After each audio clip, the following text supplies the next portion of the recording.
वचन में चलते हैं। पहला कुरिन्थियों 3 उसकी 6वीं आयत देखिए, यहाँ पे पौलुस प्रेरित क्या कहते हैं, मैंने पौधा रोपा, अपोलोस ने उसे सींचा, पर किंतु परमेश्वर ने उसको बड़ा किया। इंग्लिश बाइबल से गॉड ब्रॉट इंक्रीज, यानी परमेश्वर बढ़ोतरी लेकर आया। परमेश्वर सीधे बढ़ोतरी नहीं ला सकता आपके जीवन में। ध्यान से सुनिए मेरी बात को। कई लोग कहते हैं प्रभु बढ़ोतरी दे, प्रभु बढ़ोतरी दे। नहीं ला सकता बढ़ोतरी। अगर प्रभु को बढ़ोतरी लानी है तो किसी को पहले बोना पड़ेगा वचन, फिर किसी को उसको सींचना पड़ेगा, फिर बढ़ोतरी आएगी। बढ़ोतरी तीसरा स्तर है। पहला स्तर है बीज को बोना। क्या है पहला स्तर? बीज को बोना। दूसरा स्तर है उसको सींचना, उस पर पानी डालना। आप बेस्ट क्वालिटी का बीज ले आइए, आप कश्मीर जाइए, वहाँ से आप सबसे अच्छा बीज ले आइए सेब का। मगर अगर आपने बीज बो दिया और उसके बाद भूल गए तो क्या होगा? वो बीज कभी भी बढ़ नहीं सकता। और परमेश्वर का वचन हमें मरकुस 4 अध्याय में बताता है, यीशु मसीह ने कहा कि बोने वाला क्या बोता है? बीज। और बीज क्या है? परमेश्वर का वचन। सो पौलुस ने क्या बोया कुरिन्थियों के जीवन में? बीज बोया, यानी वचन बोया।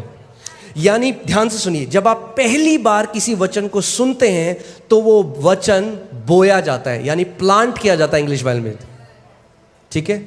मगर जब आप उसको बार बार सुनते हैं तो वो सींचा जाता है, फिर बढ़ोतरी आती है। कितने मसीह ऐसे हैं उन्हें बार बार नई शिक्षा चाहिए मगर वो उसको सिंचाई नहीं होने देते अपने हृदय में। यानी अगर आपको बढ़ोतरी चाहिए, प्रार्थना से नहीं आएगी। पड़ोसी को बोलो, बढ़ोतरी प्रार्थना से नहीं आएगी।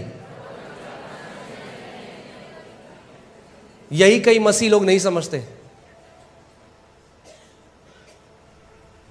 कई लोग देख रहे हैं एक दूसरी तरफ, ये क्या सिखा रहे हैं पास्टर, ये आप सही नहीं बोल रहे हो। आई आपके जीवन में बढ़ोतरी, 30 साल से प्रार्थना कर रहे हो।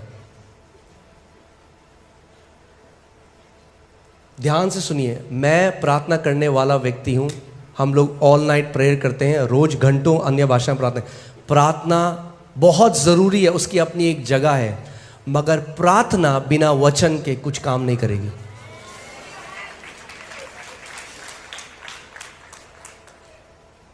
बोना वाला प्रार्थना बोने नहीं गया, बोने वाला क्या बोने गया? बीज।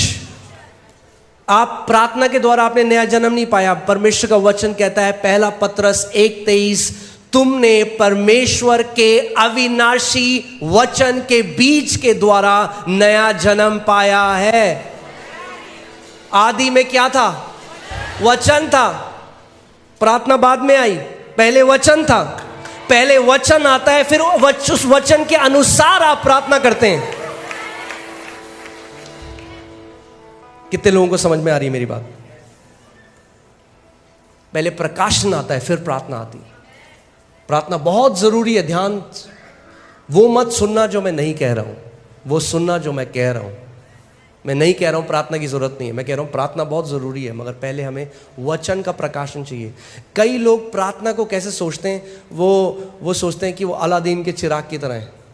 हम बोलेंगे हालेलुया हालेलुया हालेलुया, प्रभु दे दे दे दे दे, प्रभु दे दे दे दे दे दे दे दे दे दे दे। नहीं, हमें वचन का प्रकाशन चाहिए, ठीक है। सो वापस उस वचन में आते हैं। पौलुस कह रहा है, मैंने बोया, अपोलोस ने उसको सींचा, और परमेश्वर ने क्या करी? बढ़ोतरी दी। बहुत आसान है। यानी एक बार किसी भी वचन को सुनना काफी नहीं है।